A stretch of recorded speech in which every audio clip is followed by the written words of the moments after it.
Assalamualaikum warahmatullahi wabarakatuh. Annyeonghaseyo Lubun. Kembali lagi dengan my YouTube channel.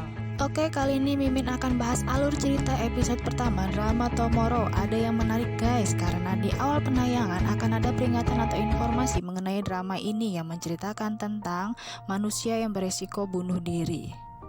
Oke, langsung ke bagian pertama guys. Kita akan melihat Koreon yang berperan sebagai malaikat maut divisi manajemen resiko guys, yang akan menyelamatkan manusia-manusia yang ingin berniat untuk bunuh diri. Di bagian pertama ini mereka mendapatkan misi untuk menyelamatkan 3 orang atau beberapa orang yang berniat untuk bunuh diri guys.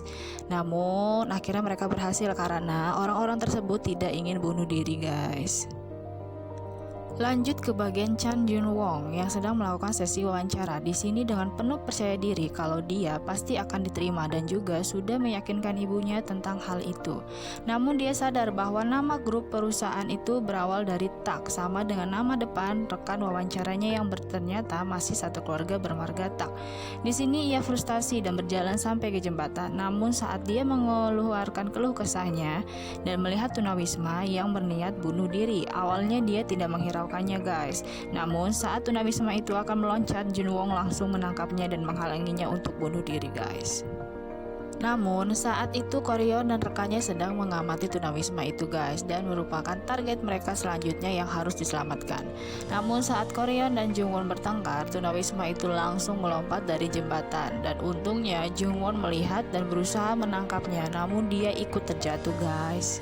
Oke, singkat cerita guys, Jungwon tersadar sudah berada di rumah sakit dan bersyukur kalau dirinya selamat dan masih hidup. Namun saat melihat kedua tangannya tiba-tiba seakan menghilang, dia pun kaget.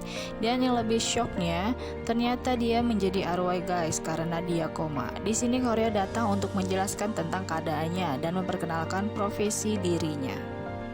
Selanjutnya Koreo mengajak Jungwon ke Jumadeng. Di sini mereka menyebutnya perusahaan guys, yaitu Alam Baka.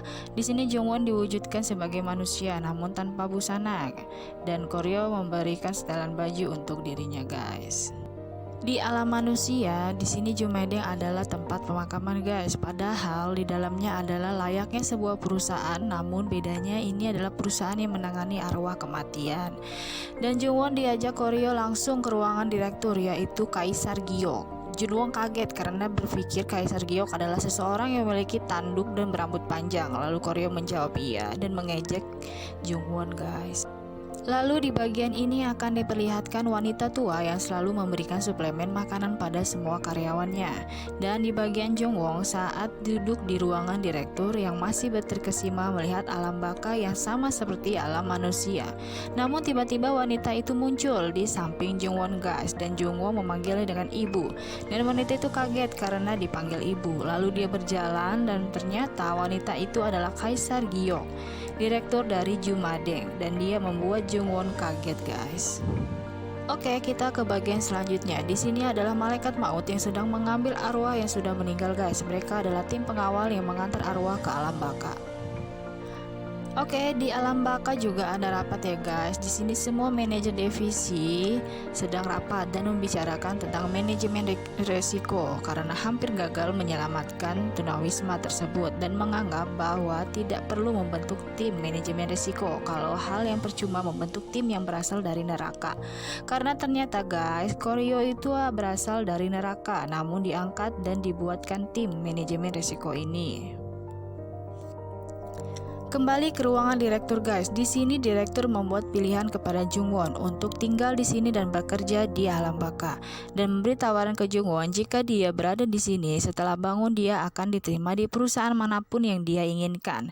Awalnya Jungwon senang guys dan berkata baiklah, tapi tak mau karena menganggap bahwa ini mimpi. Namun saat itu juga direktur memperlihatkan Jungwon yang sedang koma dan melihat ibunya jatuh pingsan di hadapannya, dan akhirnya guys Jungwon pun setuju untuk bekerja di alam baka.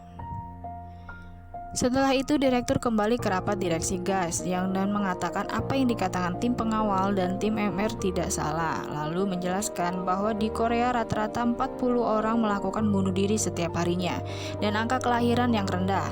Menurunnya populasi membuat akhir dari negara ini dan perusahaan pastinya bangkrut. Lalu mengatakan bahwa tim MR tidak boleh gagal lagi, namun jika gagal tim akan dibubarkan. Tapi direktur yakin kalau tim MR akan berhasil, namun Koryo meminta tambahan orang untuk timnya guys.